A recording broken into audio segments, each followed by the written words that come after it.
आरिसा भवन में केवल ज्ञान अर्थात चक्रवर्ती भरत। अत्यंत प्राचीन काल का ये प्रसंग है जब संसार में मुंह मांगी वृष्टि होती थी।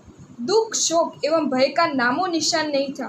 किसी में किसी की संपत्ति छीन लेने की भावना नहीं थी। सभी लोग संतोषी थे। उस तीसरे आर्य के अंत तथा चौथे आर्य के प्रारंभ की ये बात है जब मनुष्यों की आयु अत्यंत लंबी होती थी और मनुष्य की देह की लंबाई भी अधिक होती थी। पशु पक्षियों एवं अन्य जीवों को अपना निर्वाह करने के लिए अत्यल्प चिंता करती पड़ती थी। उस तरह से उस काल में मानव प्रकृति से रहने के लिए घर मांग लेते, वे भोजन भी कल्प वृक्ष से मांगते और आवश्यकता अनुसार अन्य वस्तुएं भी कल्प वृक्ष उन्हें प्रदान करते थे। परंतु ये अवसर्पिणी काल है, ये तो घटता काल है। ज्यों ज्यों समय बीतता गया त्यों त्यों कल्प वृक्ष का प्रभाव घटने लगा। मांगने पर कल्प वृक्ष आहार प्रदान नहीं करने लगे, जिससे मनुष्यों की चिंता हुई। उन्होंने स्वयं की जाति में से एक नायक हुए, जिनमें नाभि सातवें थे। नाभि खुलकर एवं मरुदेवा का पुत्र हुआ, जिसका नाम ऋषभ था। ये ऋषभ इस 24 के प्रथम तीर्थंकर हुए और उस काल के प्रथम राजा। वे इस जगत की समस्त व्यवस्था के निर्माता एवं प्रथम त्यागी थे। उन्होंने 2 स्त्रियों के साथ विवाह किया, एक सुनंदा और दूसरी सुमंगला। इस सुनंदा एवं सुमंगला के साथ भोग भोगते भोगते ऋषभ देव के 100 पुत्र हुए। सुमंगला ने सर्वप्रथम एक पुत्र और एक पुत्री को जन्म दिया, जिनका नाम भगवान ने भरत और ब्राह्मी रखा। तत्पश्चात सुनंदा ने भी एक पुत्र पुत्री रूपी युगल को जन्म दिया, जिनके नाम बाहुबली और सुंदरी रखे गए। तत्पश्चात सुमंगला ने 49 युगल पुत्रों को अर्थात 98 पुत्रों को जन्म दिया। ऋषभ देव ने लोगों को विभिन्न कलाओं की शिक्षा दी। राज्य का प्रबंध, कार्य विभाजन एवं तदनुरूप जाति का प्रबंध करके वे प्रथम राजा बने। राज्य के उपभोग में उन्होंने 63 पूर्व व्यतीत किए। तत्पश्चात उन्होंने भरत को विनीता का राज्य, बाहुबली को तक्षशिला का राज्य और अन्य पुत्रों को भिन्न भिन्न राज्य प्रदान करके स्वयं ने दीक्षा ग्रहण की। भरत मांडलिक राजा बने। प्रातः काल का समय था। भगवान भुवन भास्कर ने अभी अभी ही अपनी स्वर्णिम किरणों की चादर पृथ्वी पर फैलाई थी।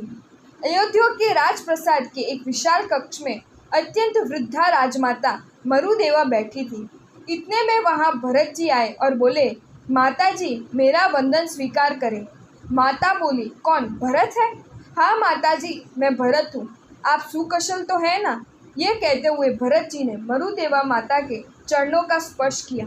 सुकुशल शब्द सुनकर माता का हृदय भर आया। उनके नेत्रों में आंसू छलक गए और वे बोली, पुत्र भरत, ऋषभ के बिना मैं सुकुशल कहाँ से हो सकती हूँ? मेरी कुशलता ऋषभ की कुशलता में है।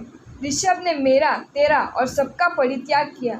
एक समय था जब उसके सिर पर चंद्रमा की कांति तुल्य उज्जवल छत्र रखे जाते थे।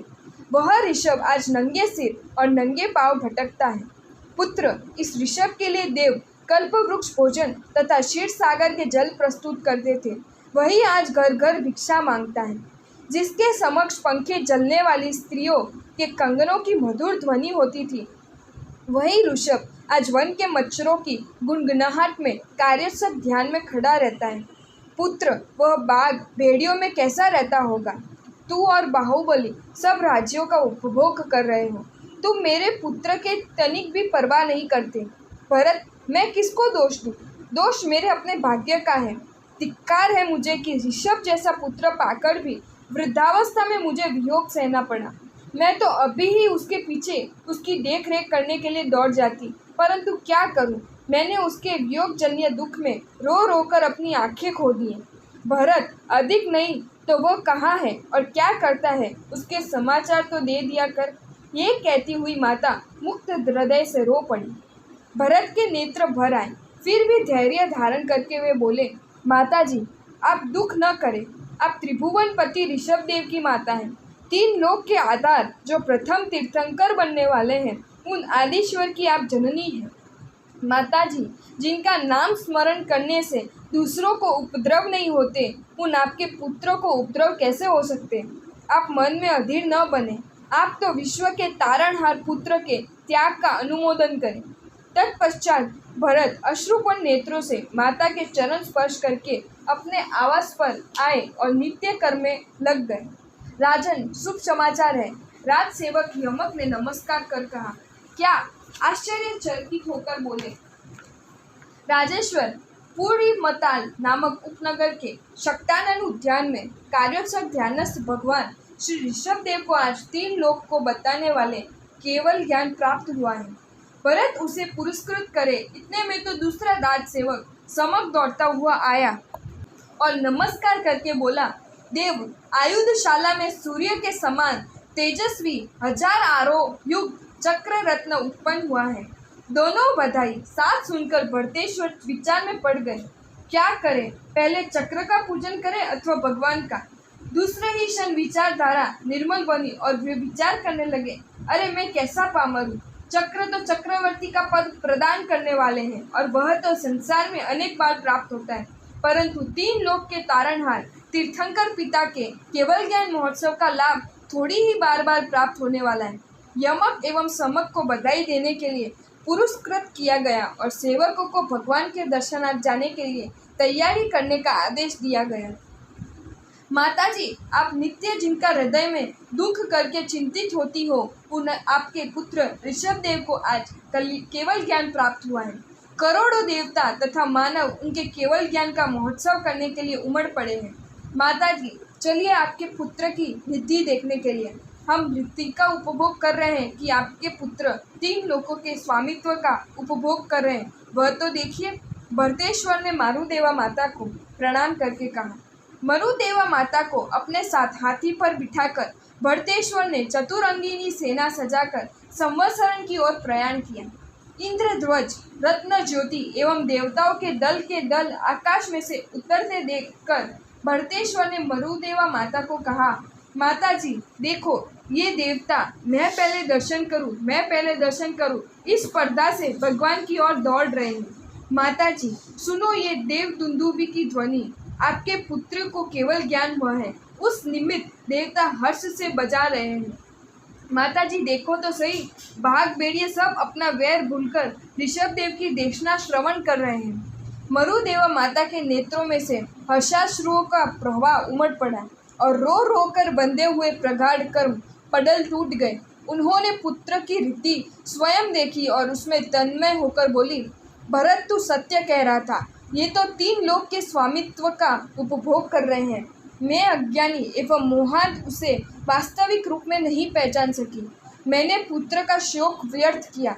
मुझे जो करना चाहिए था वह मैंने कुछ नहीं किया। पुत्र ने मोह का परित्याग किया, इसी प्रकार मुझे भी मोह का परित्याग करना चाहिए था।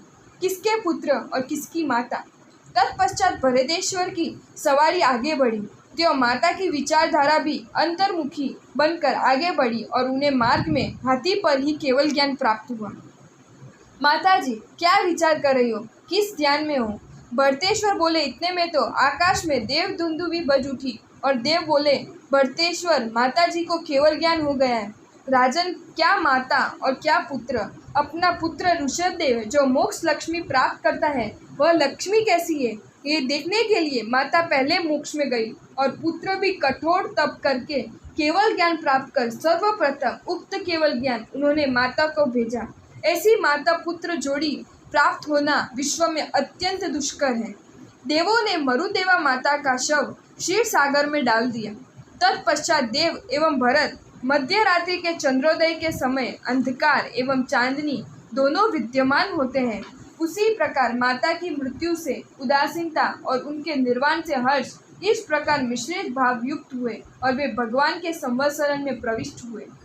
भरतेश्वर ने भगवान के केवल ज्ञान का महोत्सव मनाने के पश्चात चक्र रत्न की पूजा की। उसके बाद तो उन्हें एक एक करके 14 रत्न प्राप्त हुए। भरतेश्वर ने दिग् यात्रा पर प्रस्थान किया।